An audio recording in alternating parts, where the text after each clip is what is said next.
This is hyperinflation, the event where money becomes absolutely worthless and where numbers stop making sense. You get bills like the 100 quintillion pengo banknote, that is 10 to the power of 20, or one followed by 20 zeros. Yet you couldn't buy anything with it. Literally, it was worth about 20 American cents, and its value was diminishing by the hour. Anyway, if you are familiar with the term hyperinflation, you might know that Hungary in 1946 is considered the worst case of hyperinflation in human history. You might even know the second worst case, Zimbabwe, but that is if numbers are your measurement stick. But there are other types of measurements.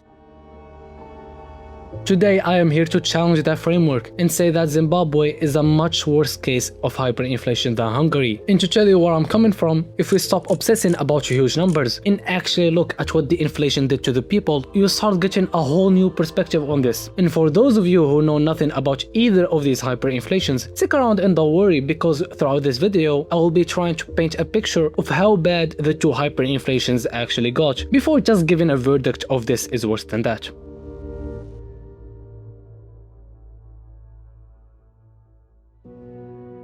So let's start with the official record holder, Hungary.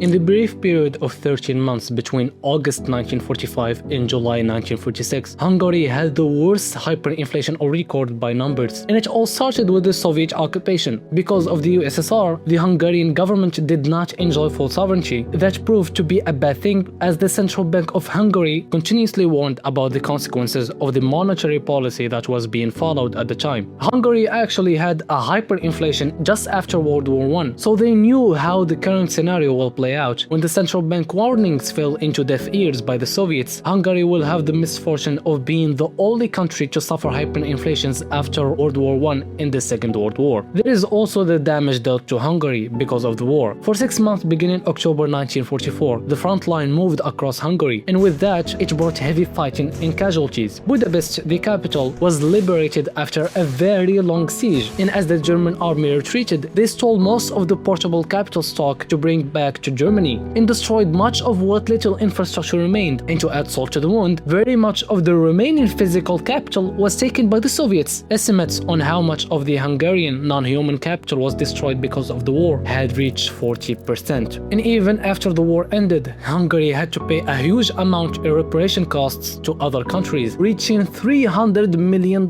These fines accounted for 25 to 50% of all monthly government spending. The government was left with no choice but to print money, and that's what they started doing massively. In just 2 months, the total banknote in circulation doubled from 25 to 51 billion. But the real shock is not that. Toward the end of the hyperinflation, on July 1946, the total amount of banknotes in circulation reached more than 47 septillion pengo, printing so much money in higher notes because it was pointless to walk with the pugs of money weighing dozens of kilograms. Things were catastrophically bad that in the brief period of 13 months from the beginning of the crisis till the end, prices have multiplied by 3 times 10 to the power of 25, or 30 septillion times. By this time, it was pointless to save money, and people who had saving before the crisis became penniless overnight, and with prices rising by the hour, it was impossible to make any large transactions, like a house or such in business. And when people started treating money like a hot potato and began immediately spending it, prices went up even more, and the highest monthly inflation peaked at 41.9 quadrillion %. That is the equivalent of prices doubling every 15 hours.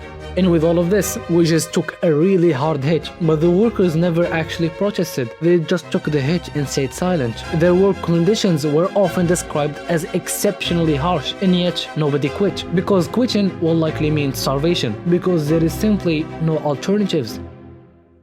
But there is always light at the end of the tunnel. In the 1st of August 1946, the government introduced the forint, the new currency that will replace the collapsed pengo, with an exchange rate of 400 octillion to 1, meaning that all the money in circulation in the entire country of Hungary couldn't buy you a single forint.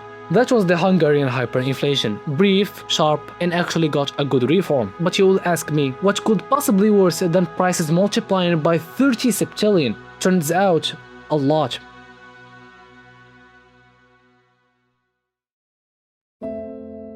Unlike the Hungarian hyperinflation, which was relatively brief, took a huge toll on the people, but it ended. Zimbabwe was a long grinding in a very painful hyperinflation. I know that the Zimbabwean hyperinflation is considered to span only about a year in 8 months, starting March 27, but its seeds were planted way before. It all starts with a series of unplanned government spending beginning the year 1997. Under a mounting pressure from veterans, the government issued an immediate 50,000 Zimbabwean dollars, roughly 3,000 American dollars, an additional $125 a month. This scheme applied to 60,000 war veterans, inflated the budget by 55% on the previous year. And if that was not blowing a hole in their wallet, they followed by sending 11,000 troops to support the Democratic Republic of Congo against a civil war. With the budget running dry, the government was being cornered and their last resort was printing money. But there is still one thing that this government had done that made it impossible for them to exit the crisis at all. The Zimbabwean economy relies on agriculture, and the manufacturing sector is also agriculture based. So you can imagine the consequences when the government decided to implement a land reform that was technically successful, but at even bigger cost. In July 2001, the government seized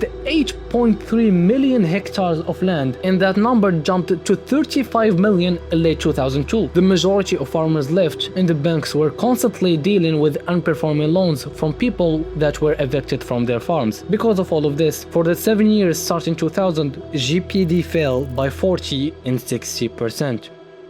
Beginning the year 1999, inflation was well over 50% a year, and it did not stop. It just kept rising year after year. It reached 600% in 2003 and over 1,000 in 2006, and in March 2007, Zimbabwe had officially entered the hyperinflation phase until it reached its peak in November 2008 with a monthly inflation rate of 79 billion%, where prices were doubling every 24 hours. But how life genuinely was like during that time, the vision that I have been building my whole argument on this whole time, because of land reforms in 2001 and later the collapse of the agriculture sector, the whole population entered a phase of heavy food shortage. Shelves were empty, shops were closed because there is simply nothing to sell. UN agencies reported in 2009 that about half of the population is projected to be in need of emergency food aid. Other than the food shortage, there was a widespread epidemic of HIV and AIDS. Kwashiorkor in children rose sharply. Households had nothing to afford medication or hospital visits. Many doctors and nurses emigrated, and the government cut on healthcare spending. Things were so bad that life expectancy fell from 60 to 34 years. Zimbabweans were so poor that even in those hard times, they could not get a proper funeral for their people. Instead, they buried them in fields at night because they just can't do more. Education also took a really hard hit. An estimated 70,000 teachers left the country throughout the crisis. By 2008, 94% of rural schools were closed or deemed non-functional. In some years, attendance fell from 80% to below 20% because many families just couldn't spend anything on the education for their children. But you might be wondering, what did the government do to help the people and bring an end to this crisis? I will tell you, they tried to implement price control, which is the equivalent of trying to make inflation illegal. Every academic paper in economics just straight up tells you that this has never worked. It is just not possible. In May 2005, government forces launched Operation Morambatsvina, which targeted the informal economy that was the main sector of the income for most Zimbabweans. Over a 2-month period, police and army forces systematically dismantled the very informal economy that was feeding the population. Because of that, unemployment and underemployment for 2007 was estimated in the range of 70 to 80%. You remember what I said while talking about Hungary that there is always light at the end of the tunnel? Well, Zimbabwe might be an exception, because this did not end by the government stepping in and ended the problem for good like in the case of Hungary. Instead, the people of Zimbabwe just stopped using the Zimbabwean dollars and started using every other foreign currency except their own, and prices actually began dropping. The people solved the problems themselves, and even then, recovery was slow and incomplete. Zimbabwe was an agricultural powerhouse and had a well-educated nation, but now it turned into this. What I have been trying to say this whole time is that we gotta step out and stop obsessing over very large numbers that we don't quite understand and look at what the people gone through, because they are basically the center of everything. I'm not trying to downplay the Hungarian hyperinflation, nor trying to tell you that it is insignificant. I know and believe that miseries are not meant to be compared, but all I wanted to do is to shift your focus onto something that you will hopefully find more significant. And by that measure, Zimbabwe was worse, by every human measure that actually matters.